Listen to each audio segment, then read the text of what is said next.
Hello everyone, this is Steve Hosey again with CBMC Fresno. This month we're back again with our YP, Young Professional Spotlight of the Month. And this month we have for you Mr. Mark Rocha. How you doing, Mark? What's going on? Good, Steve. Thanks for having me here. Yeah, no, absolutely, man. So, as we go through these series of our Young Professionals in Spotlight, what we have here in the Valley in Fresno, I always like to give the guys an opportunity to just let the people know who you are, what you're all about. Of course, talk about your business and your family, but it's an opportunity to just, again, promote yourself and give us a little story. And so we'll start off by just letting us know, tell me about your family. Yeah, okay. My family my parents are originally from Northern California. They were in San Jose. I was born in Oakland, but raised here in Fresno. Yeah, so we did. I was raised in Oakland. All right. Raised in Oakland. Yeah. I was born. I didn't do too much there. My dad was a Marine, so we lived on the Camp Pendleton base till I was about 5 years old, and then 5 years old here in Fresno. So this is home to me. Okay. I've never moved out, never thought about leaving. Went to Fresno State. This is where I put my roots down, and I really enjoy it here. So I've been here for 30 years now. I'm 35. I have two kids, two beautiful kids, boy and a girl. Oh, man. They love it here as well. I mean, everything they like to do, so close to here. As far as the beach, the mountains, they like it all. So provides everything here in Fresno. I originally went to Fresno State, like I said, for corrections, criminology corrections. Yeah. I knew I was going that route. I got a lot of family in law enforcement. Military as well. Mm-hmm. I decided to go the law enforcement route, so I went that route right out of college. I was with the Sheriff's Department for about 10 years before I transitioned to where I'm at now, which is a real estate mortgage loan officer. I've been there for about 5 years. Big jump on paper, sure, but there was a lot of background work that went into there while I was with the Sheriff's Department. So brought me to where I'm at here, got into business, and I couldn't be more grateful for the group of guys that have been at CBMC to really narrow in the real morals and principles that go into running a business. So. Now that sounds good, man. So we'll circle back to that point, but I want to go back just a little bit. So we got little roots here, Oakland. I grew up there, went through high school, came to Fresno, decided to stay, raising a family here. You said you have two young boys. How old are they? Boy and a girl. Boy and a girl, okay. Yeah, my son actually just turned 8 on Monday. Okay. We went to Disneyland this past weekend. That was a whole lot of fun. My daughter turned 6 in October. Oh, wow. So yeah, they're very young. Me and their mother are married, but we are separated right now. Okay. So that is something that has been a huge test, and where God has really come into the center of my life. It's been fantastic to see Him work on the relationships there with my kids, relationships there with their mother, the relationship with our marriage. It's been great to see Him work there. And then also be surrounded by wise counsel for once in my life. Yeah, no, that's great, man. I'm glad that you're contending for that. Yeah. As a father and a dad, I've been married 32 years and have kids, and just the fact that you're still contending and seeking the Lord for that, I applaud you for that. So good way to go there. Talk to me now about some hobbies. What kind of things do you like to do when you're out in the community? Yeah, you know what? Oddly enough, the hobbies is what led me out of the law enforcement. Okay. I do like challenges. Whether that be, trying new sports, hitting some fitness goals. I do like to go to the gym. I like to play sports. But what took me out of the W2 Sheriff's Department was wanting to do more and serve more. Okay. I felt like I had hit a bit of a ceiling there. So I love entrepreneurship.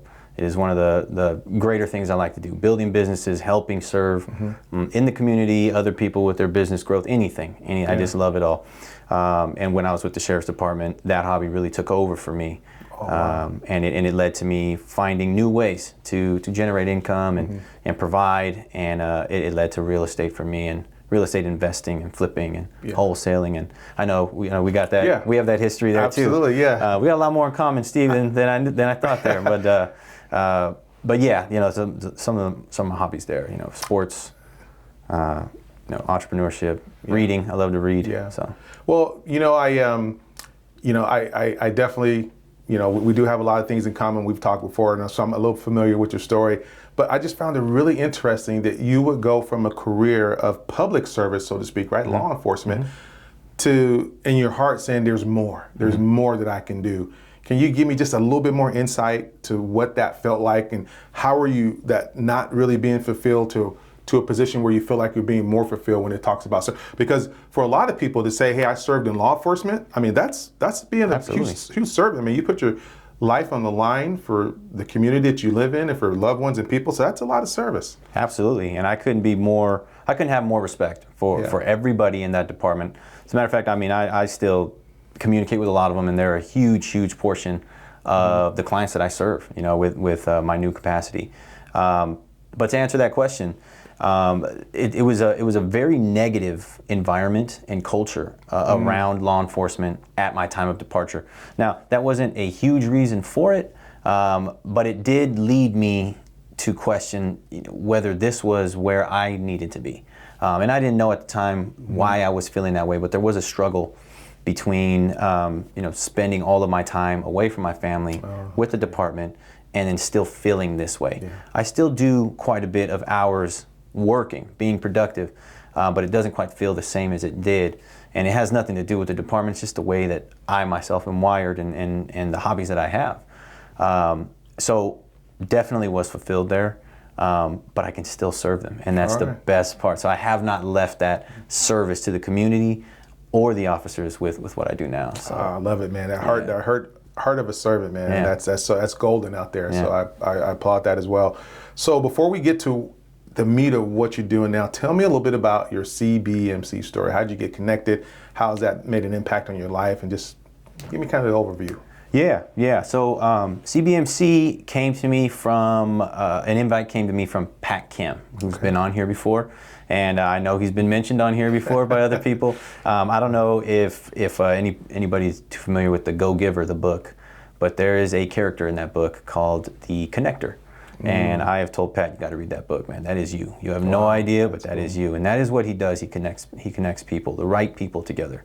And he came to me one day after I had made my way to the church that we attend, the same church. So I had made my way there, and you know, I was just around, you know, serving at the church and men's nights and you know, service. We got to talking, and he was just like, man, you got to come check us out. You got to come check us out. And it didn't take long. You know, I was there learning. I think I was quiet for the first couple sessions there that I joined, and I was just like, this is insane. This can't be real. Why aren't there more groups like this, you know? And ever since, I've just been connecting with all the people there and really just gaining and giving value any way that I can there. The speakers that have come in have been amazing. Just to see that experience and the struggles that they had or still have are not far apart, you know, like they're still in there. They're still, you know, grinding it out and fighting it out in their business and their life, you know, in their personal life. It's really great to see. So my experience so far has been very humbling to be in a group surrounded by people who are encouraging and still going through it, you know, versus, you know, I've conquered it and now I'm just watching you struggle. It's not the best group to be in, and it doesn't feel that way. It feels a lot like we're in this together. And community is something that I've been missing for a long time. Wow, man, that's powerful, man. That's great. I mean, it sounds like, you know, the barriers are being transformed into bumps.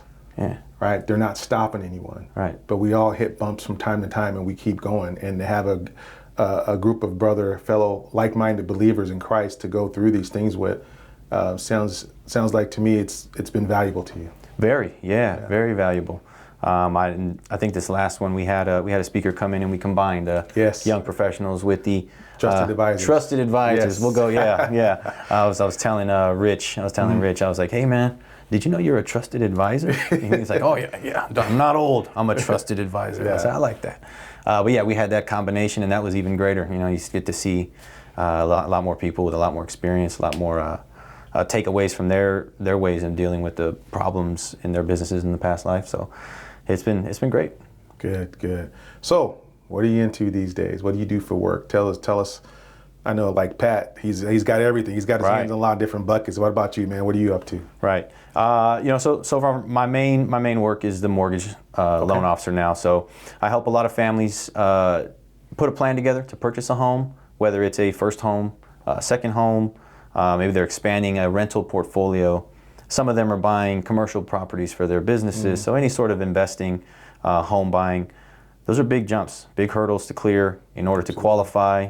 And qualifying is barely even half the battle. You got to find the house, and then you're actually making the mortgage payments. So there's a lot of planning that goes into it, a lot of planning that goes on as you're going through that escrow, and even more planning that goes on after you close and you have your home. Everybody's happy, but mortgages still need to get paid, and now you own the house, and the problems come. And hey, Mark, who do you know for AC? So I love just connecting them with the people they need. But up front, my work is getting them qualified, helping them understand the process of buying a home, and making sure that they're comfortable, and that I'm completely and as transparent as it can be when it comes to that process, because that is a complex issue, and it could seem a little bit shady, if you're dealing with the wrong people, So that's always been something that fuels me in my business, is to be as transparent and trustworthy as possible. So from my real estate background as well, that's a big word. Transparency, disclosure, those are big words. And we know sometimes in the business world, it's not as cut and dry. And if you're not serving people and serving a higher faith, those lines can be blurred really fast. Right. And so to see you guys, and I mean you guys, I mean the young professionals, really take that to heart. It is encouraging, not only for you guys, but it's encouraging for me as well. And part of that process, as I'm hearing you talk, is that you're building relationships with your clients. Do you ever feel that way? Yeah, I do. Very early on, as I mentioned, I left law enforcement, so a lot of my clientele, my database was kind of already built in, which was fantastic. As I proceeded 1, 2, 3 years into the industry, I realized that these are not transactions. These are not me and, I just know that person.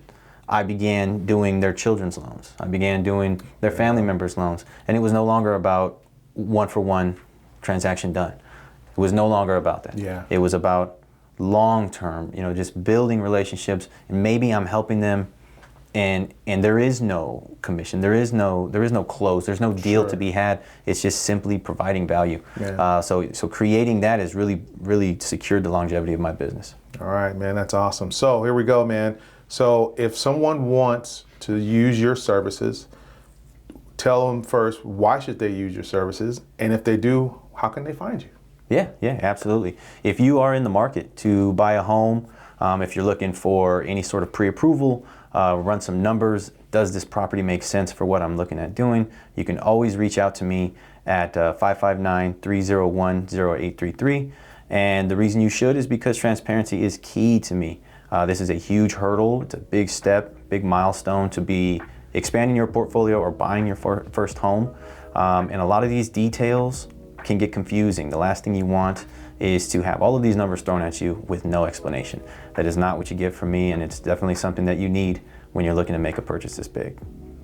Well, thank you for that. Well, I hope you guys heard clearly as I did. Our heart to serve, transparency, and someone who wants to build a relationship with you, not just for the short term, but the long term, and really help you out. So thank you again, Mark, for your time. Much appreciate you, man. Can't wait to see you next month at our next Young Professionals meeting. And thank you for all who tune in and support our ministry. We could not do it without you. This is Steve Hosey, Area Director for CBMC Fresno. Thank you, and God bless.